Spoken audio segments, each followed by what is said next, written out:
Welcome to the deep dive. Today, we're really peeling back the layers on global geopolitics. Hmm.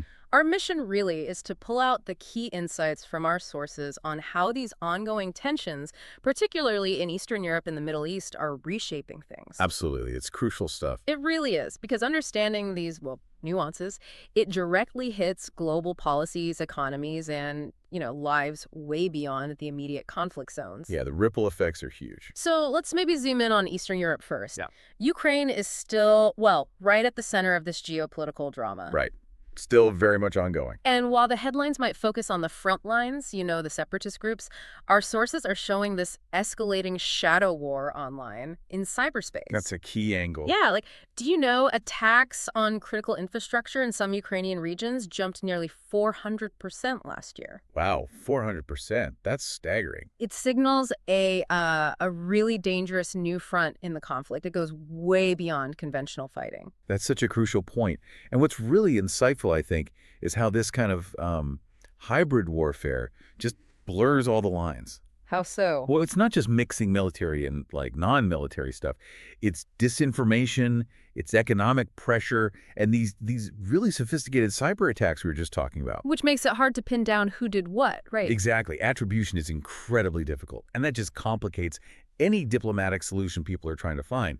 It's this constant volatile dance, geopolitical maneuvering where the battlefield isn't always, visible. Absolutely. And look, it's not just Eastern Europe seeing this kind of profound shift. No, definitely not. If we turn to the Middle East, the historical currents there run just as deep, maybe deeper, shaping conflicts that echo globally. Yeah, deep historical roots. Our sources really highlight how conflicts like, say, the Syrian civil war, the crisis in Yemen, Israel-Palestine conflict, they're not just isolated events. How they feed into each other.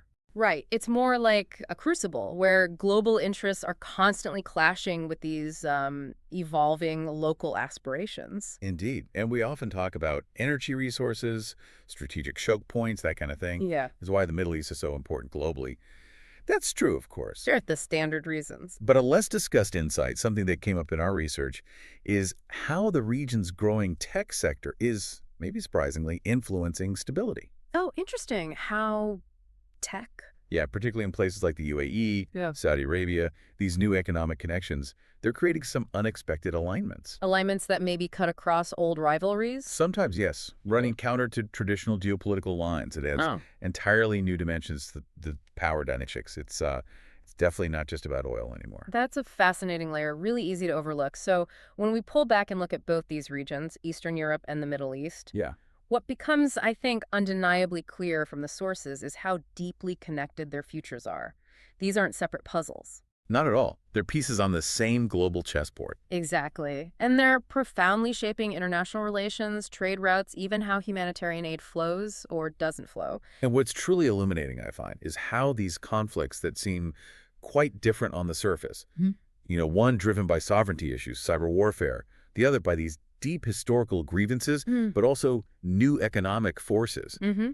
how they are profoundly interconnected. They create this ripple effect, influencing global stability, commodity prices, even the news you see every day in ways you might not immediately connect. Right. It's all part of a much larger tapestry, global power dynamics. And it reveals where the next flashpoints might just emerge. So thinking about all that, what does this actually mean for how global powers might, redraw their alliances? Or maybe how future humanitarian crises could pop up from these struggles in ways we just haven't anticipated yet? Big questions. Definitely something for you, our listeners, to reflect on. Those lasting and often really surprising implications of these huge geopolitical shifts.